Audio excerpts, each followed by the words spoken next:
ถ้าว่าบองไพ่ขึ้นก็ยังสิไปเกือกขี้ตมคือเก่าเออคิดในใจนี่อยากไล่บังไพ่บ่เดี๋ยวนี้แม่ถ้าว่านั่นก็สิชื่อเองเลยพอขึ้นบ่ขึ้นก็เล่นไปเกิดกี่ตมคือเก่าเอาคือว่านั้นน่ะ อย่าเกือก เอ้า บ่บังไพ่เอาขึ้นอยู่เด้ ขึ้นก็อย่าเกือก มันมีกี่ตมบ่อยู่หั่น นี่แหละ เอาเขาเจ้าเฮ็ดไว้บ่ แม่น โอ้แล้วก็ขึ้นบ่ขึ้นก็พากันหามกันลงกี่ตมเลยนะเนาะโอ้มันก็เป็นแบบประเพณีเด้เนาะ แม่น ที่ขึ้นที่แตกนี่ก็ได้ลงคือเก่าน่ะน้องตะลุกขี้ตมอะเนาะเอาติดตามเบิ่งเด้อพี่น้อง อยาก เนาะ ลงเฮากันแล้ว หิวมาพี่ซอยกันพี่น้องเอามาพี่น้องเดี๋ยวออกยากเก่าไปจักอ่ะนะได้บ่ ไปแล้ว เอาตั้งไว้นี่โอ้รถไถเพิ่นลอยอยู่เนาะมาให้พี่ละโอ้ดินคักอยู่เด้เนาะดินดานเนาะโอเคพอดับเลยเบรกแล้วดีแล้วเบรกแล้วเนาะ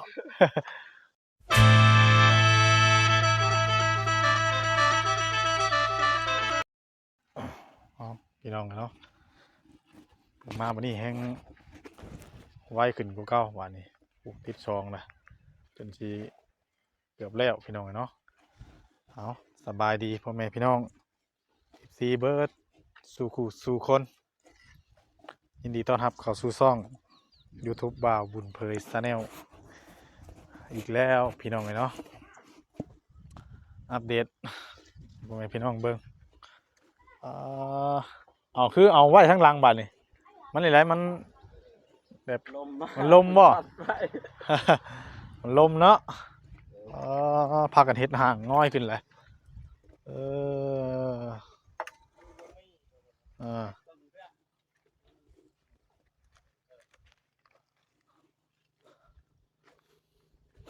สั่งมุกบมื้อนี้พี่น้องเนาะ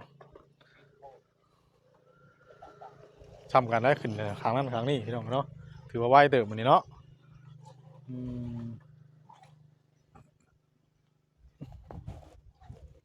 ไวเติบอยู่ทั้งนี่พวกดาวดินมาถมเลยทั้งบนมันเปื้อนเนาะที่ใช้เพิ่นจัดแบบใหม่ก่อนทางนี้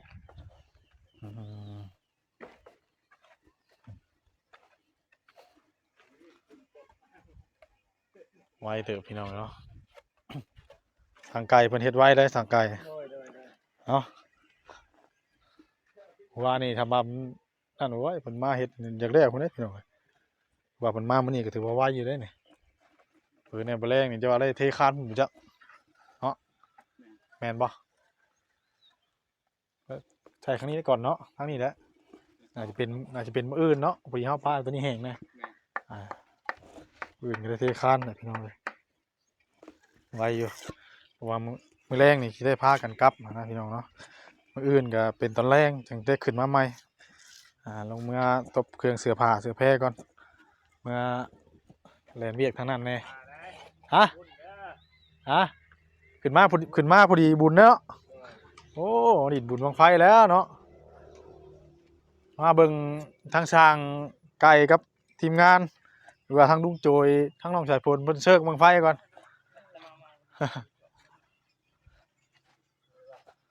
น้องชายพลไปฉากโทรศัพท์บ่จ๊ะแม่นบ่อ๋อเพิ่นไปฉากโทรศัพท์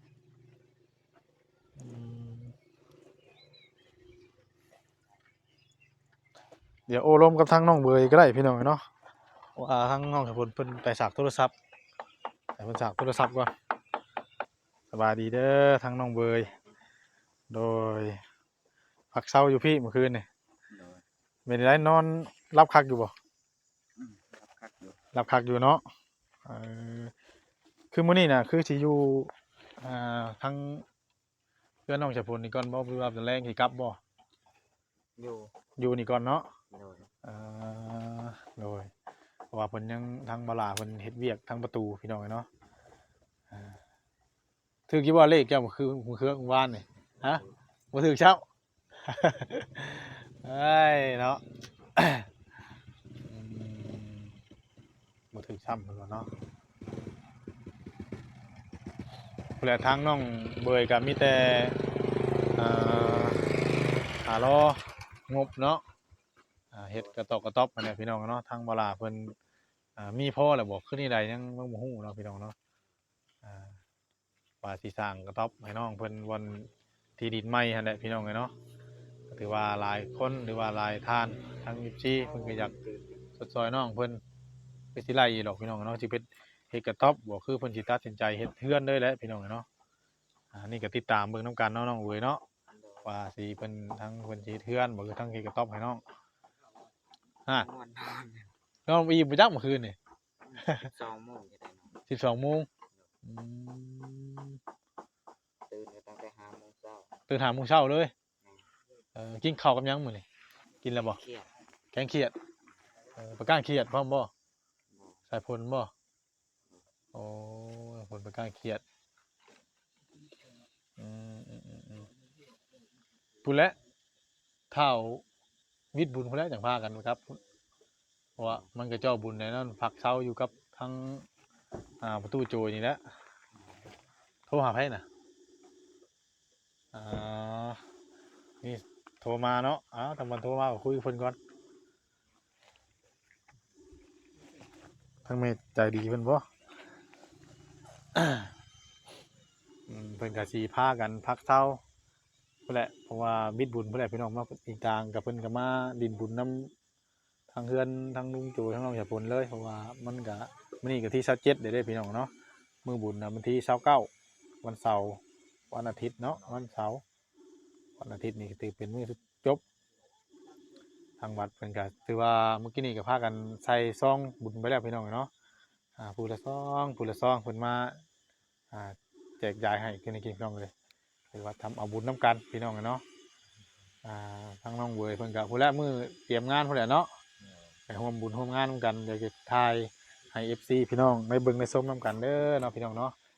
พาน้องเวยเพิ่นไปเชิงบั้งไฟก่อนมีบั้งไฟแล้วบ่น้องเวยฮะยังบ่มีบ่ต้องใส่ผลมันก็ไปเชิงบั้งไฟพุ่นน่ะเนาะ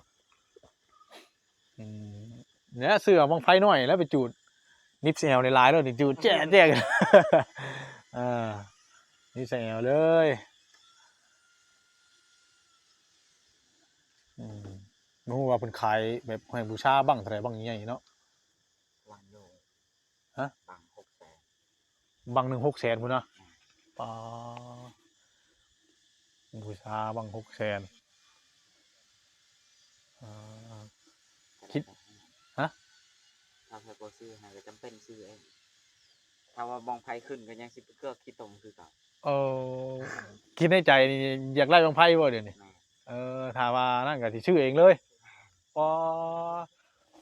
ขึ้นบ่ขึ้นก็เล่นไปเกิดกี่ตมคือเก่าเอาคือว่านั้นน่ะ อย่าเกือก เอ้า บ่บางไพ่เอาขึ้นอยู่เด้ ขึ้นก็อย่าเกือก มันมีกี่ตมบ่อยู่ฮะ นี่แหละ เอาเขาเจ้าเฮ็ดไว้บ่ แม่น โอ้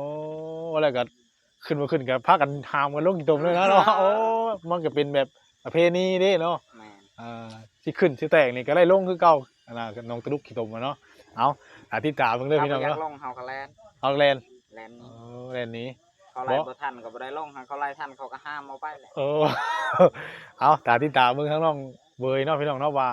เพิ่นสิลงกี่ตมบ่ก็คือปัญหาที่ว่าบางไผทางน้องเพิ่นน่ะ สิขึ้นไปจับอยู่เทิง สิได้คือบ่ได้สิจุดเองเลยนี่ อืม อ๋อมีอะไรมีแหละทางผู้ใหญ่ผู้หยังเพิ่นสิทางเบาหลาเพิ่นสิซื้อบางไผให้บ่คือนี่ใดยังบ่ฮู้บ่ถ้าบ่มีก็คือตัดสินใจจากซื้อเองเลย ไปซื้อเอง เอามันมีหลายราคาอยู่เด้บัดนี้ นี่แหละ 600,000บ่บอกกินนี่น่ะ โดย บังละพันเนาะตีให้บังละพันซะ โดย บังละ1,000 บาทพี่น้องเอ้ยเนาะทางน้องเพิ่นอยากได้บังไฟ อันบังละหมื่นแล้วสิ โหมันใหญ่โพดน่ะบังไฟล้านไฟแสนพุ่นแล้วน่ะ แม่น เฮาเอาพอดีชาวบ้านเฮานี่ก็บังถือว่า แข่ง จำแขนบังละพันนี่ก็ถือว่าเว้าแล้วก็เสี่ยงโชคเสี่ยงดวงเนาะว่าเฮาสิขึ้นสูงส่ำใดสิไปได้ไกลส่ำใดแต่ก็คือสิขึ้นสิหยังก็น้องเพิ่นว่าได้ดงกี่ตมคือเก่า เอาถ้ารอรุ่นเบิ่งข้างนอกสายฝนกับน้องเบยพากันถามกันลงกี่ตมเลยเนาะมื้อมันเสาร์พี่น้องเนาะแล้วก็เพิ่นไปได้แต่งตัวแบบตัวดำบ่คือเอาหวดแล้วมาใส่หัวเฮ็ดแต่งดอกไม้ดอกหยังให้เฮ็ดเลงไปเด้ บ่นำบ่อยากเฮ็ดเลย บ่เฮ็ดเลงไว้นั่นบ่หรือว่าเอาสินมานุ่งบ่ อ๋อแบบนั้นได้เลงบังไฟได้หรือเฮาเฮาก็ต้องเฮ็ดแบบแปลกๆนี่แหละเนาะเห็นเขาเจ้าเพิ่นแต่ละงานแต่ละประเพณีนี่ บ่ได้บ่เกี่ยวเลยจักและภาษาเราเถิง เอ้าเป็นหยังล่ะเพิ่นมาใช้รถหยังล่ะ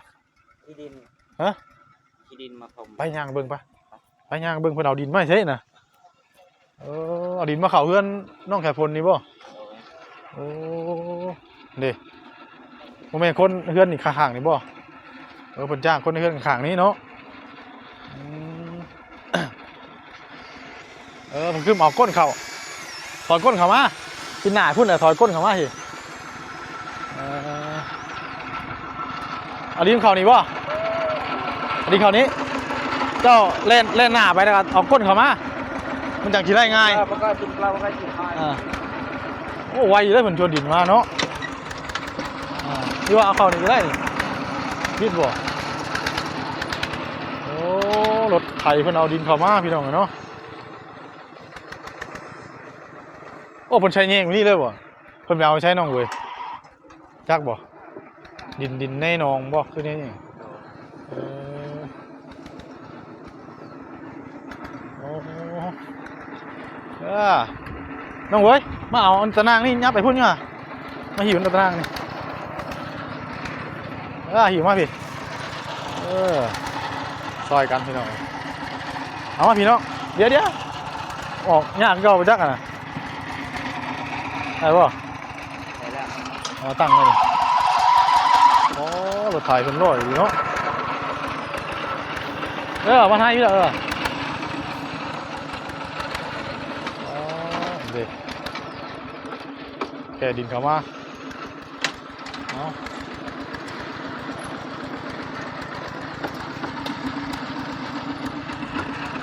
ดินเข่าเพื่อนทั้งบอล่าเพื่อนพี่น้องเนาะให้น้องเพื่อนจ้างเอาดินเข่าเพื่อนหลังนี่แหละปล่อยเขาเลยเนาะเก็บเด้อช่างมันบอกเกะกะไม่เห็นบ่น่ะตามเบิ่งเด้อก็โอเคอย่ามาข้ามไม้ตัวหนาเด้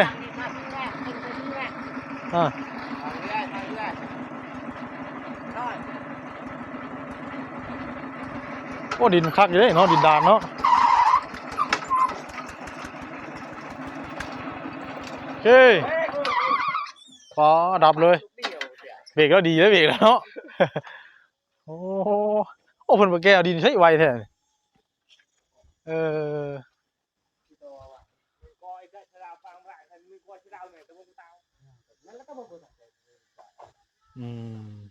ไทยแบบนี้เนาะแยงมัดใช่แบบนี้พี่น้องชวนขึ้นล้างเขามาได้รถไถนึงพี่น้องเนาะทั้งเวลาเพิ่นก็ เอารถไถเอาว่าซั่นเนาะ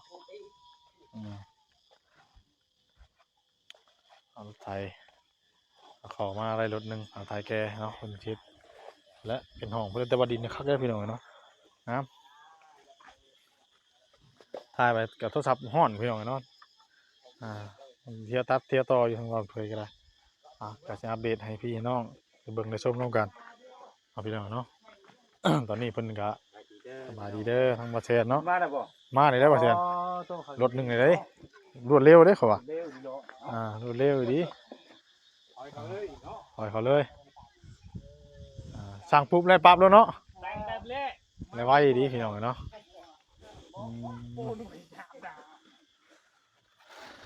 พี่น้องเลยติดตามเบิ่งนำกันไปเรื่อยๆเนาะว่าสร้างไว้ทางดินเพิ่นก็มาแล้วรถนึงเนาะมาเพิ่นก็สวนน้ำรถได้ปึ๊บโอ้เดี๋ยวดินงามเนาะดินเพิ่นเนาะดินแดงคักก็ดี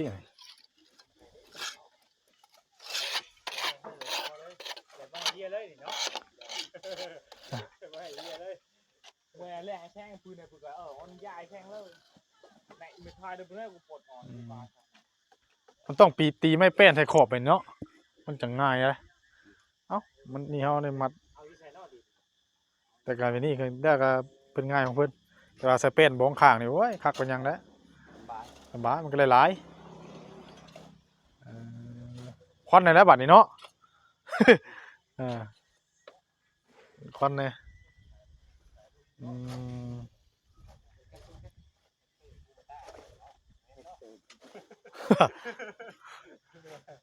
เว้นเว้นโกลเด้นโบโกลเด้นโบโกลเด้นโบ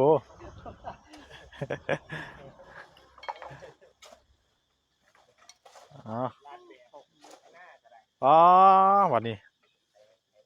คอนกูกลัวแล้วบัดนี้เนาะพี่น้องเลยเนาะเอาเอาออกก็ได้บ่เลยอ่า เดี๋ยวพี่น้องเนาะพอดีว่าทั้งโทรศัพท์เราเผยมันฮ้อนพี่น้องเนาะกระเทียตัดเทียต่ออยู่พี่น้องเนาะนี่โทรศัพท์เครื่องเดียวทั้งเบาเผยก็ได้พอดีว่าทั้งเพิ่นมาเบิ่งดินเด้อพี่น้องเนาะมาเบิ่งทางน้องๆเพิ่นมาหาเงินไว้ดินบุญใหญ่ว่าซั่นเนาะมาเอาดินเข้าดินหยังนั่นแหละเพิ่นแต่เพิ่นน่ะรับแล้วเรือนหลังนี้เพิ่นรับห้องนึงยังห้องนึงบัดห้องละล้านกีบพี่น้องเนาะเอาพี่น้องเนาะต่อกันอีกเทื่อนึงพี่น้องเนาะหลังจาก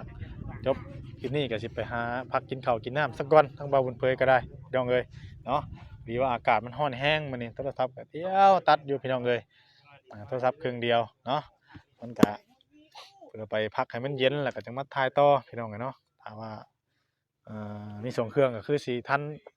เรียกทันงานอยู่ดอกพี่น้องเอ้ยค่อยเป็นค่อยไปทางเบาบุญเผยก็ได้เนาะบ่ฮู้ว่าเพิ่นสิมารับอีกบ่หรือว่าเดี๋ยวกินนี่เนาะต้องถามทั้งทางตุยได้เป็นทางไกลได้แบบนี้เนาะเดี๋ยวเพิ่นมาใส่รถหนึงเนาะโอ้แล้วเพิ่นมารับเพิ่นอยากมาเฮ็ดเอาดินเข้าบ่เมื่อกี้นี่ยังถามเพิ่นนะฮะให้เฮ็ดจะให้ไวแม่นแล้ววันนี้เพิ่นตกลงไว้เลยเพิ่นต้องลงว่าสิเฮ็ดจะว่าอย่างเบิ่งอ๋อแต่ว่าผู้นี้นะครับห้องนึงเนาะแม่นโดยเดี๋ยวขอล้านห้าว่ะเจ้าของว่าโอ้ยมื้อนึงมื้อละล้านเนาะห้องเดียวมันสิหมดมื้อซะว่าแม่นเดียวมันก็ได้แล้วเด้บ่พอคำหรอกเนาะเอาเล่นน่ะพอคำเฮาดีได้พี่น้องเนาะนี่เราเอามาใส่รถเดียวนึงก็ยังนะจนจากขี่ได้ห้องนึงเลยได้นี่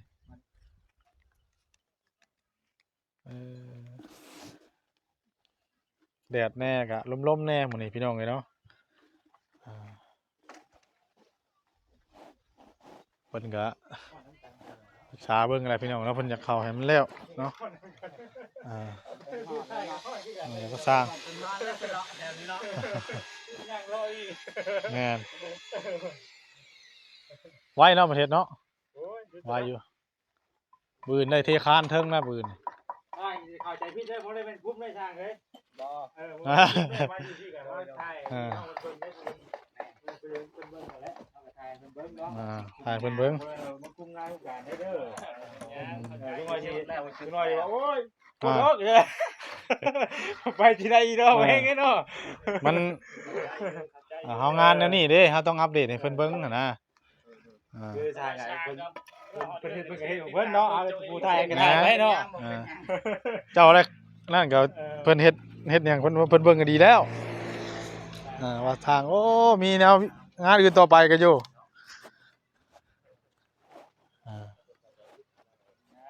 มันยืนคุมกันอยู่ได้เนาะ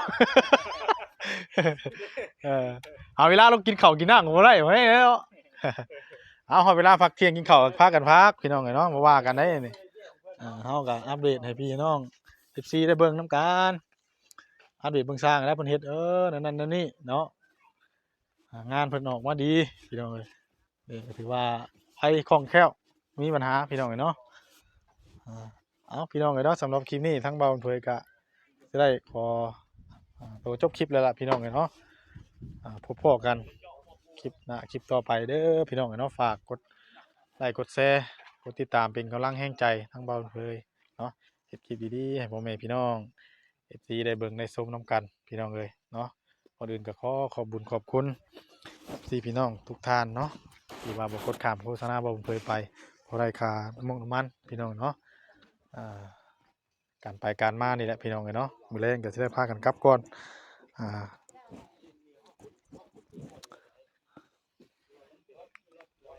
ติดตามเบิ่งนํกันไปเรื่อยๆพี่น้องเอ้ยทั้ง ว่าเพิ่นก็สิไปขอพักไปกินข้าวกินน้ำซะก่อนบัด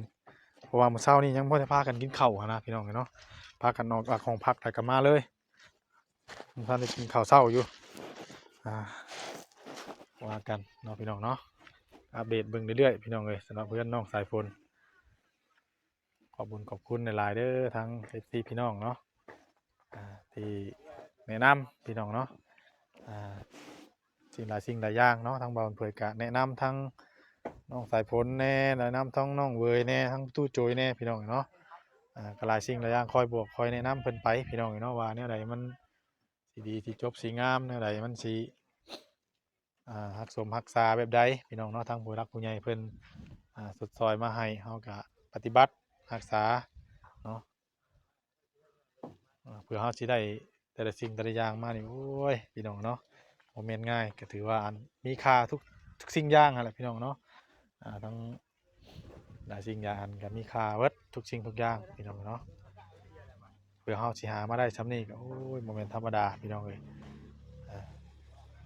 ว่าทางผู้รักผู้ใหญ่เพิ่นก็บ่แม่นญาติพี่น้องบ่แม่นซั่นเพิ่นก็ยังสดซอยเฮาอะนะเฮาก็หนุบมือเอาพี่น้องเอ้ยเนาะแนวใดรักสมรักษาเอาผู้ใหญ่เพิ่นก็บ่ได้ว่ามากมายหรอกพี่น้องเนาะมีแต่ว่าเฮารักษาน้ำใจเพิ่นก็ยินดีนํเนาะเอาลาพี่ลาน้องไปเด้อพี่น้องเนาะสบายดีเด้อพี่น้องสบายดีพบพ้อกันใหม่บัดนี้เนาะแดดก็เริ่มร้อนแรงเข้าแล้วพี่น้องเอ้ยโทรศัพท์ก็แรงตัดเรื่อยบัดนี้เนาะสบายดีเด้อพี่น้องเอ้ยผิดพลาดประ